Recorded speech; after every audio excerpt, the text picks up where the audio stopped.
Hey, what's up? This is a demo video for a private collector Saber. So I'm not going to mention their name. I'm just going to get right into the Saber. This is used for a lot of testing. So there were some requirements on this guy to make it easier for testing different things.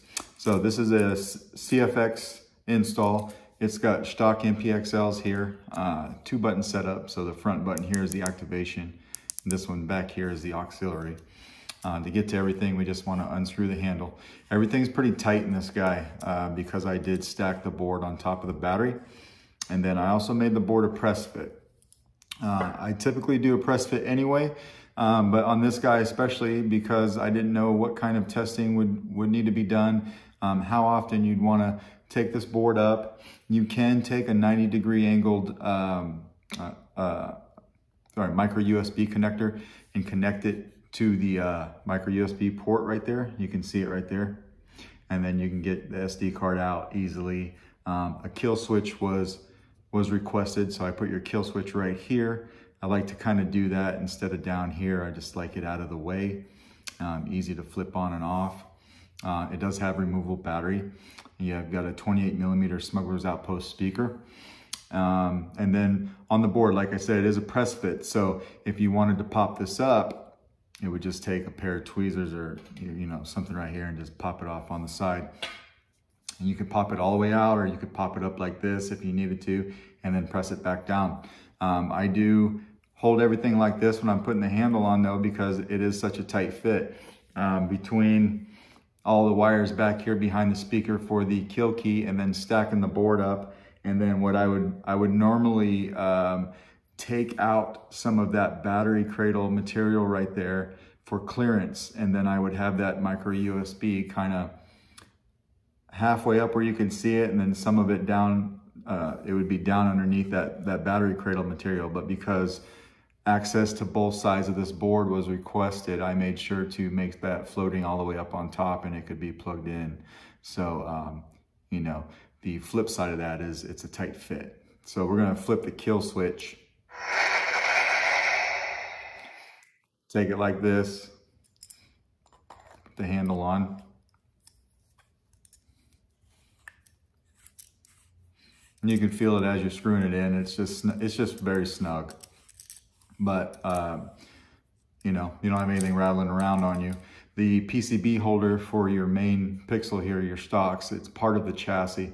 So it's an all-in-one chassis with a hole in the chassis area right here for the switches. So I wired everything up to the chassis, slid it in, and then I snaked my switch wires down into the chassis and out to the board.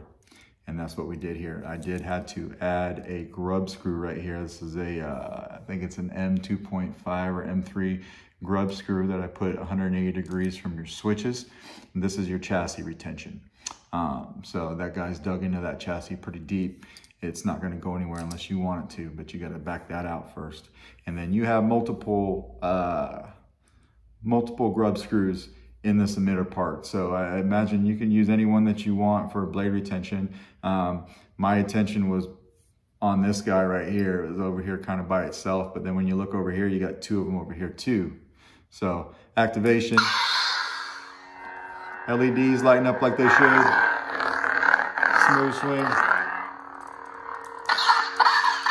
auxiliary,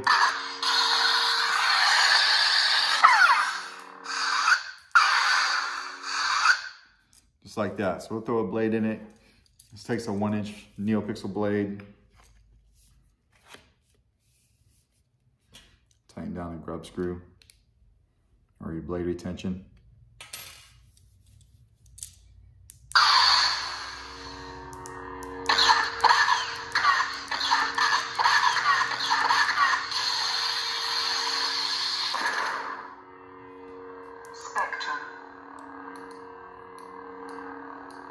Just kind of cycle through some colors.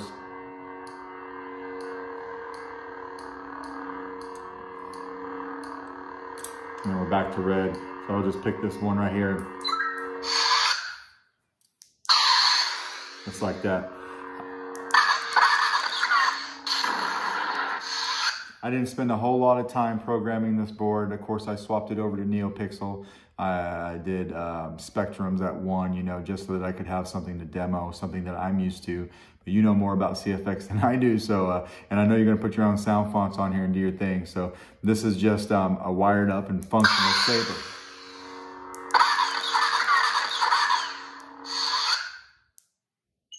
Sound bank selection.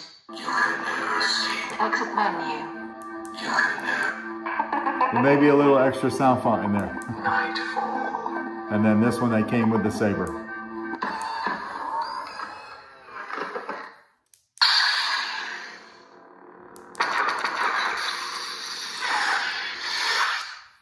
And so that's the functionality. We'll take the blade back out, and then we'll just go to taking the battery back out too, just so that I did it all. This, the blade socket's nice and smooth, so my blade goes in nice and smooth. I didn't have any problems with it.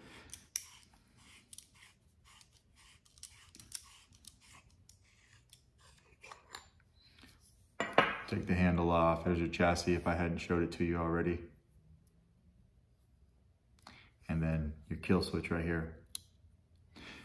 So I have a 90-degree micro USB cable, but it is flipped opposite of the one that I understand you have. So the one that you have should fit in here no problem. So that is your Saber. Let me know if you got any questions, and if you don't, or if there's no changes that need to be made, I'll get this out in the mail tomorrow. Thanks.